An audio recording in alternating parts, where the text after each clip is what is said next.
Hey, it's Adriana, and my number 7 of all time is 500 Days of Summer. I think I'm going to get an equal amount of hate and love for this choice in my top 10 list, but I really, obviously, truly love this movie, and I have seen it countless times. It's one of those movies that I can just put on whenever. It always makes me laugh and makes me just love it for what it is. 500 Days of Summer stars Joseph Gordon-Levitt and Zooey Deschanel.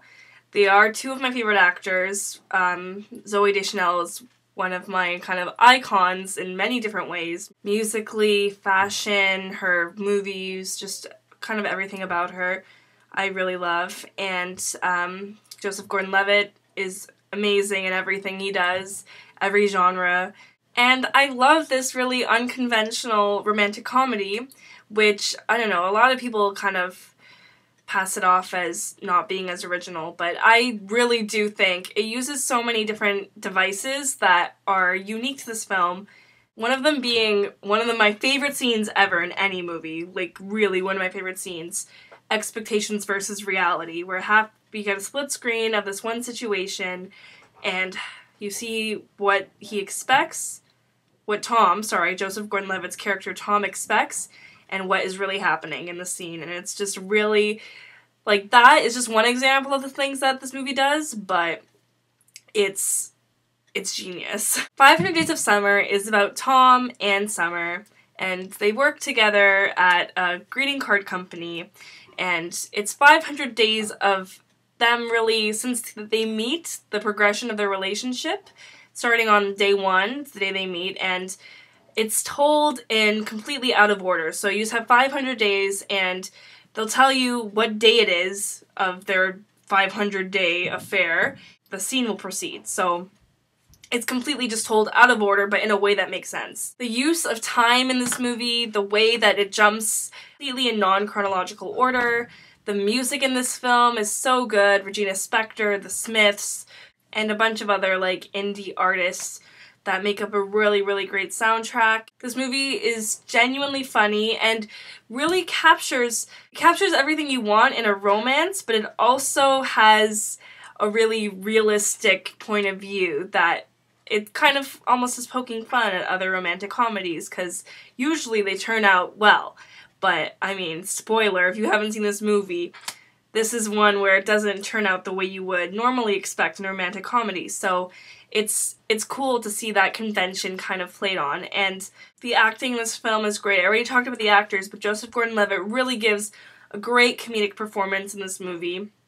He really, really captures the essence of being in love and hurt and all of it, his infatuation with this girl, Summer. And Zooey Deschanel does a really great job at playing this girl who, a lot of people hate her. I don't hate Summer. I think she gives a kind of real depiction of a real girl who doesn't really know what she wants and is kind of unsure. We're so used to watching movies where the people just fall in love and it's really that simple, but there's a complexity to their relationship in which Summer is never really sure if she loves Tom, even though she kind of wants to be with him. She kind of leads him on in a way. It rings so much more true than most movie romances. Marc Webb, the director, this is his first film, his first feature film, and he does such a great job at capturing this story and all the little quirks. Like, I don't really know if that was the screenplay. I mean, I'm sure it was the screenplay, but the way that he executes it, like, as I said, the expectations versus reality, then there's the musical scene where he's so in love with Summer and he goes dancing and it's this whole, like, musical thing. It plays on a lot of different things that are in other films, but kind of parodies it in a way. It's just a fun movie that just always feels kind of fresh, and it's always fun to watch, and it's always relatable.